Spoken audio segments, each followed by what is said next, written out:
রাত্রে ওর শ্বশুরমশাই সেবা করছিলেন, কিন্তু আদিম উন্মত্ততা তাকে ডেকে নিয়ে এলো আমার কাছে।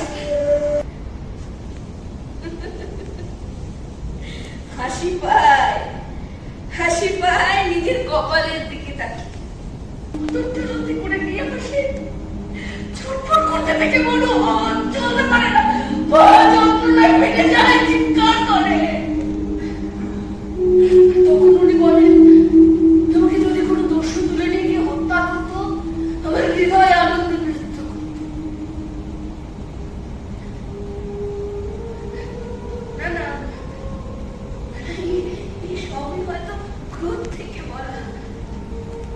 মহাত্মা হতে গেলে তো ষড়রূপকে জয় করেছিল প্রধান, উনি তো ক্রোধকে জয় করতে পারেননি। তখন মনে হয় উনি আমার স্বামী, একজন মানুষ। কিছুতেই আমি লোভ রাখি, মোহ রাখি, কিন্তু আমার সন্তানদেরকে তো আমি বর্জন করতে পারবো না। আমার সন্তান, গান্ধীর সন্তান সারা দেশবাসী, কিন্তু আমার সন্তানেরা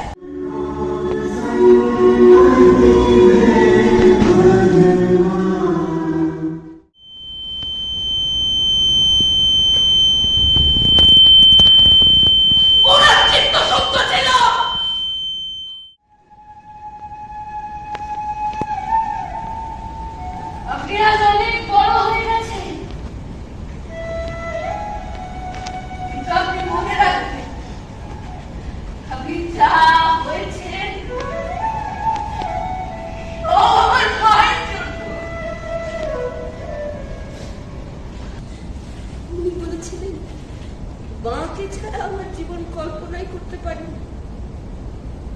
আমার জীবনের অবিচ্ছেদ্য অংশ। ওর মৃত্যু আমার জীবনে এক স্থায়ী শূন্যতার সৃষ্টি